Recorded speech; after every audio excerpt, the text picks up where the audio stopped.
Assalamualaikum warahmatullahi wabarakatuh, dan salam sejahtera buat kita semua.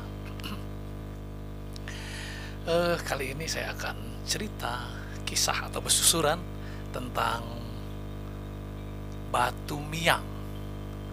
Asal mula nama Batu Miang. Sederhana memang, tapi itulah kenyataannya seperti itu. Jadi pada zaman dulu masih sepi sekali di lokasi itu yang sekarang menjadi wilayah jalan daerah Batu Miang sampai ke daerah Kodim, itu sangat sepi. Kemudian orang-orang berperahu biasanya berkebun itu masuk ke anak-anak sungai untuk mendekatkan tempat perkebunannya dengan perahu. Kalau dia nanti di pinggir sungai besar kan jauh jalan ke darat gitu. Akhirnya mereka masuklah ke dalam sungai-sungai kecil, termasuklah sungai kecil yang kemudian diberi nama Batu Miang. Ada dua kisah yang menceritakan kenapa nama itu menjadi Batu Miang. Pertama, di depan sungai itu ada sebuah batu besar, onggokan batu. Batu itu warna hitam-hitam, putih-putih, hitam-hitaman. Dia sebetulnya batu putih besar, monggok begitu. Entah datang dari mana batu itu ketiba ada di sana. Kemudian karena terkena arus air dan sebagainya, menjadi hitam-hitaman, tapi sebagian lagi hijau karena ada ditumbuhi lumut. Batu itu disukai oleh udang ternyata karena banyak lumutnya. Nah, udang juga banyak masuk ke dalam sungai karena di sana. Kemudian begitu masuk ke dalam sungai, di dalam sungai itu seperti gua. Di sungai itu kalau kita masuk ke dalam seperti masuk ke dalam gua. Kenapa?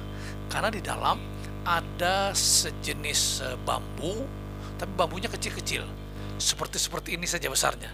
Mungkin paling besar seperti jempol kaki. Itu panjang begitu.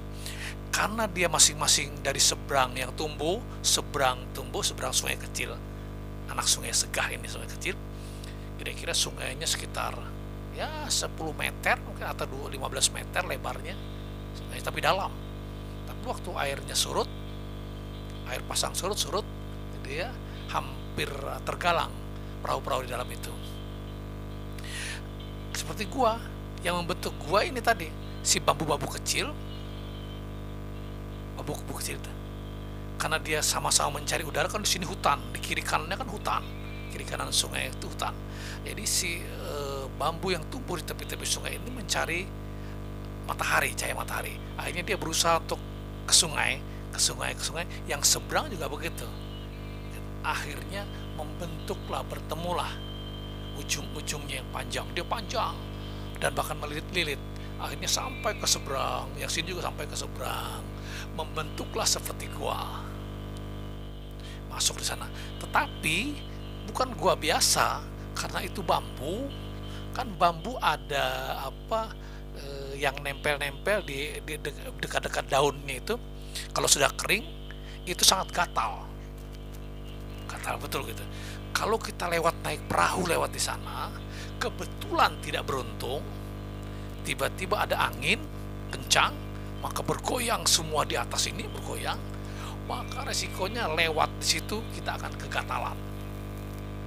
Miang. Jadi miang namanya, miang sekali, kegatalan. Bahkan sampai kalau kita garuk sampai merah bagian tubuh kita, tangan kita, wajah kita, belakang dan sebagainya, yang terkena akan gatal dan sampai merah-merah kalau kita garuk. Miang. Nah, karena di muara sungai itu ada batu, tanda-tandanya kalau dia mau masuk ke sungai, kemudian di dalam ada yang membuat gatal, disebut mereka miang, maka kemudian mereka hubungkanlah itu antara batu dan miang, menjadi nama Batu Miang, Sungai Batu Miang. Tapi ada kisah satu lagi tentang Batu Miang ini. Tidak hubungan dengan batu di luar, tapi berhubungan dengan si bambu. Namanya Tumiang.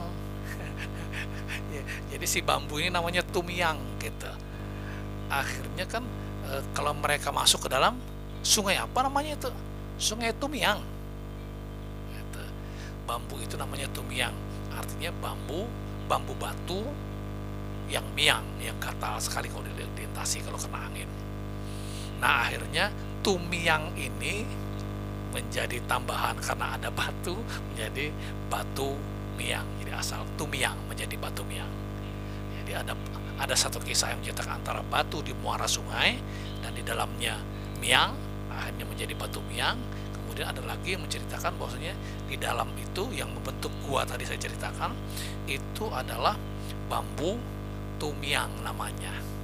Asalnya tumiang saja, tapi kemudian orang lebih mengenalnya dengan batu miang. Itulah kisah batu miang yang sampai sekarang masih namanya batu miang. Terima kasih.